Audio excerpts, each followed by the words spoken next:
how this one goes. I'm just going to ask you about lemon water more. How much does lemon water play into holistic health? Can you tell me? It's everything. And there we go. There's the episode, folks. That's it. Okay. Ready to do another one? Yeah, okay.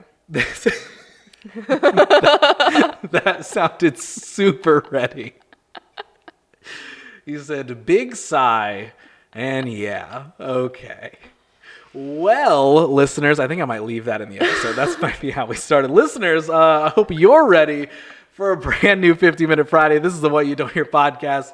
I am sitting down one more time with Gabby Garcia, back on the show to talk about a specific topic and subject with the goal of sending you into your weekend or your upcoming week with some positive, actionable, or thought-provoking advice and opinion. And the topic of this episode is all about holistic health. So I'm going to start our timer.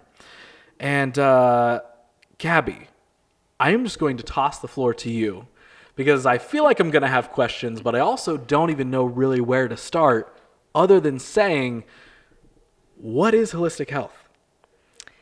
I'm going to be honest because the first thing I thought of was asking you what holistic health was. Okay, but I already did that, and you just said eating lettuce.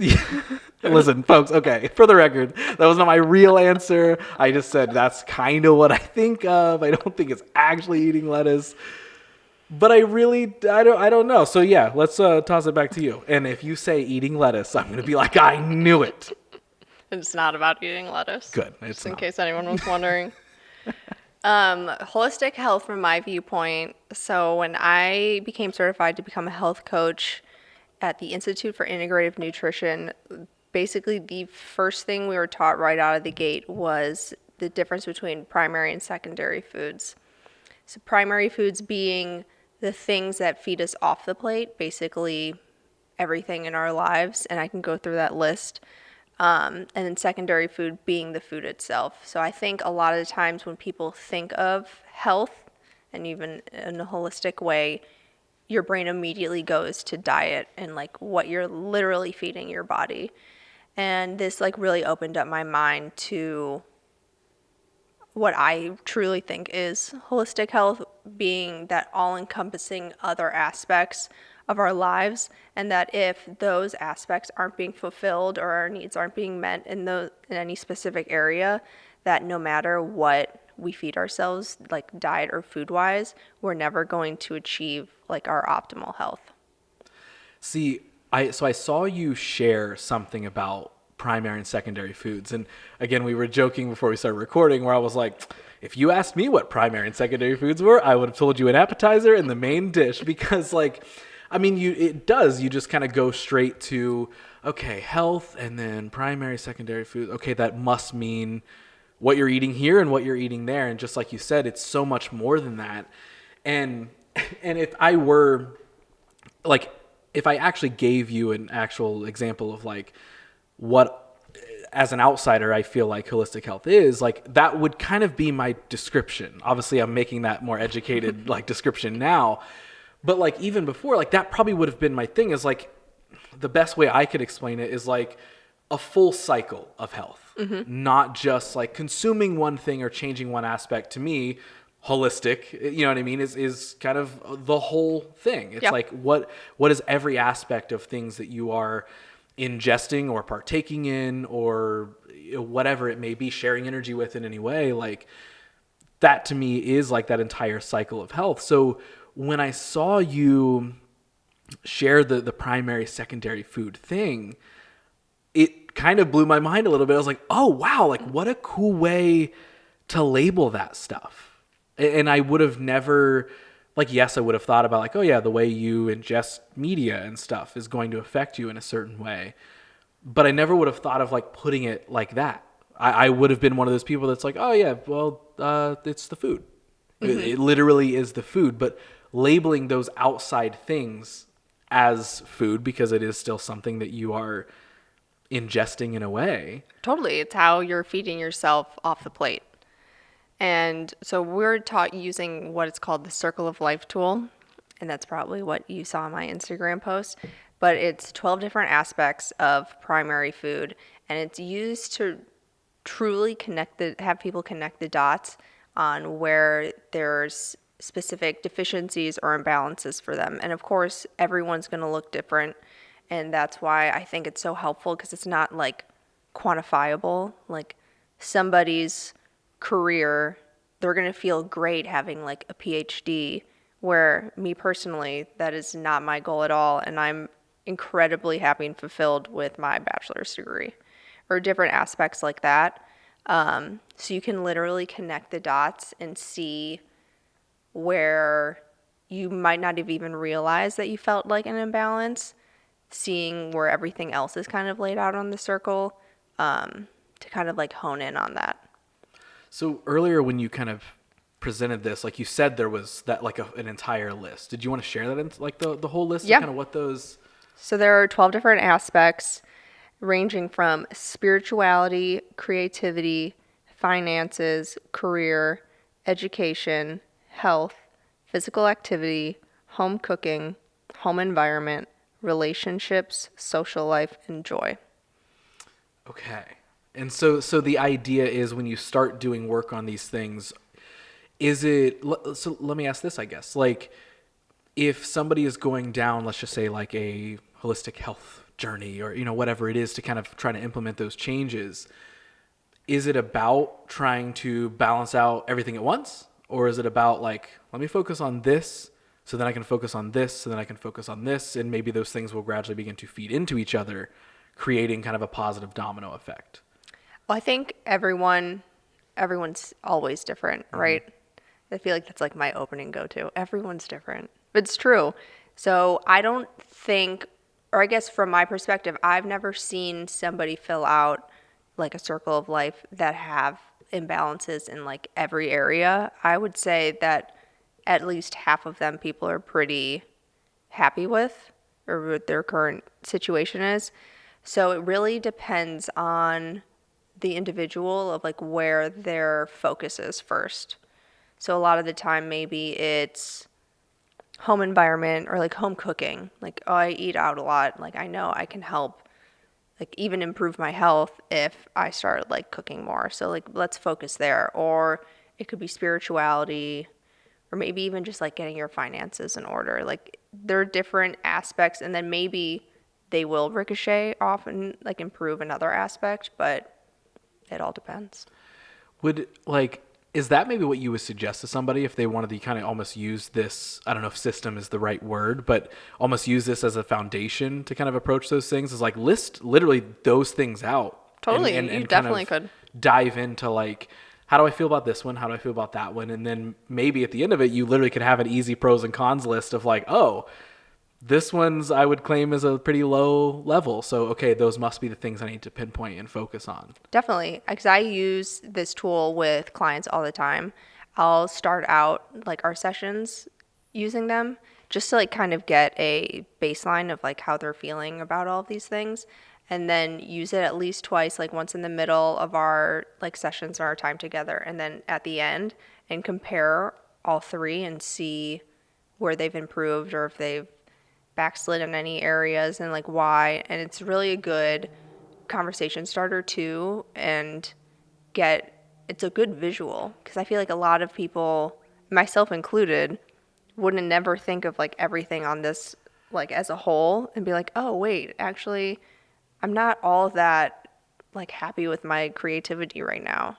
Like maybe I should focus on this more. And then maybe if I increase my creativity, or if I focus on that aspect, it'll then increase my joy too. Yeah. See, I feel like in a way, I'm almost guilty of that process of working on things, because I feel like over the years, like I for sure have never sat down and been like, let's look at a pie chart and kind of, break everything down, or list everything out.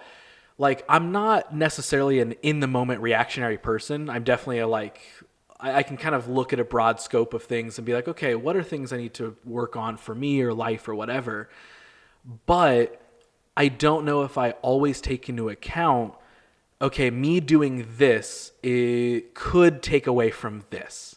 So how do I work on these things while kind of trying to keep them at a relatively, or what I need them to be, some sort of a balance? Like I feel like I tend to, again, not so much a one-track mind, but I will see the problem that I need to be fixed. And I'm like, okay, time to fix that. Let's work on that. Like, yes. And then I'm feeling great. And then like a handful of months after doing that, I'm like, oh, wait, man, now there's this one that needs to be worked on. And maybe I kind of neglected it while I was doing this. Yeah. Like, does that make sense? Totally. Or is that like a totally like, dude, you got to stop doing that? Like, No, but I think it's all about balance ultimately. You need to find the balance that works for you. Because I think if you put like all of your eggs in one basket and you focus on one thing, ultimately something else is going to not get the attention it needs or deserves or whatever. So I think it's ultimately about finding what works for you, what makes you feel the best in all aspects. what was it that like initially even attracted you to the idea of holistic health? Honestly, it just made so much sense to me. It was kind of like a light that got switched on, being like, of course.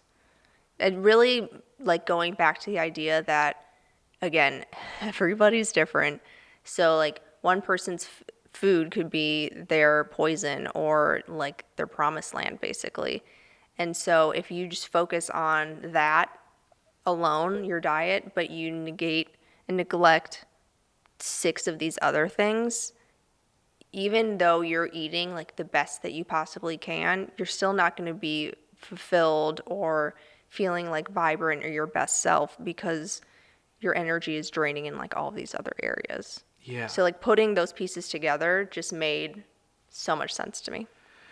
What is it you think that, like, if somebody heard the term holistic health and they didn't jokingly say like, oh, eat more lettuce, okay, I get it.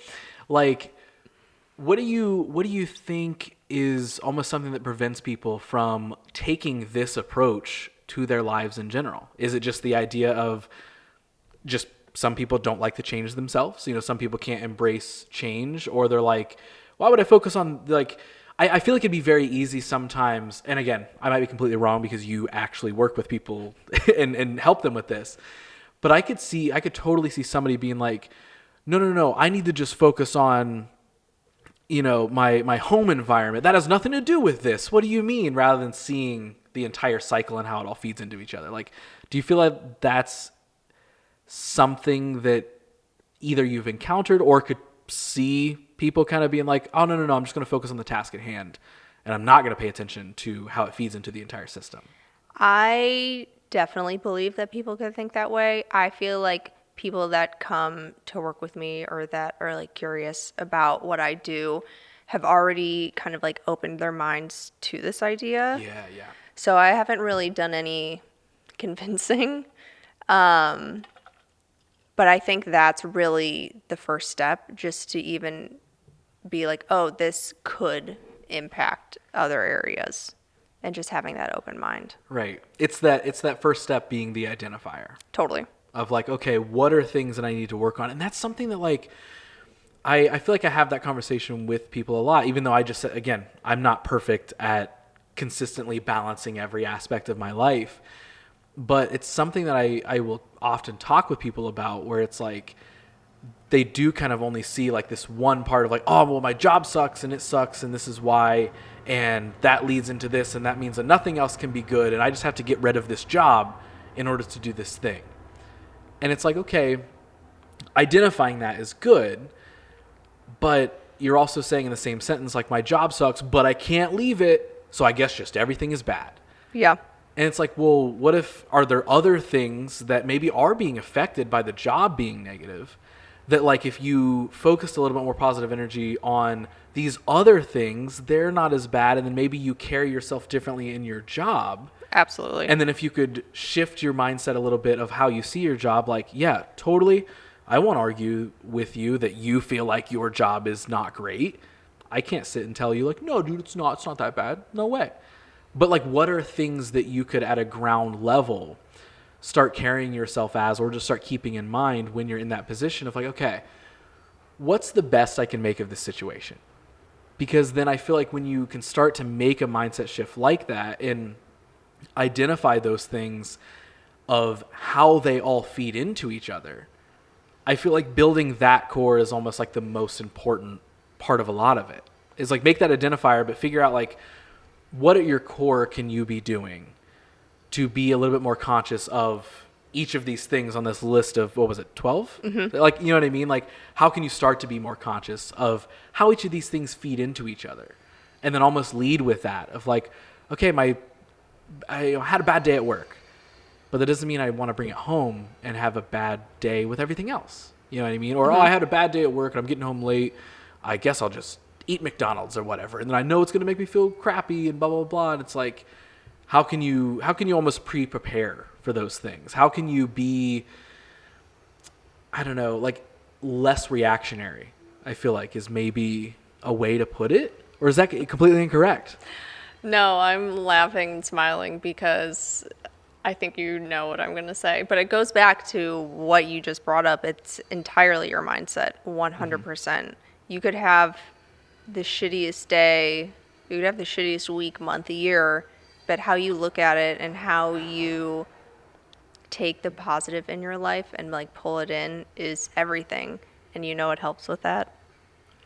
Meditation. Oh, there it is, bringing it back to Bringing the it meditation. back. We are going to do a meditation episode, and by the end of this year, I'm going to say this publicly, recorded on a podcast, and to you, I will be meditating by the end of the year.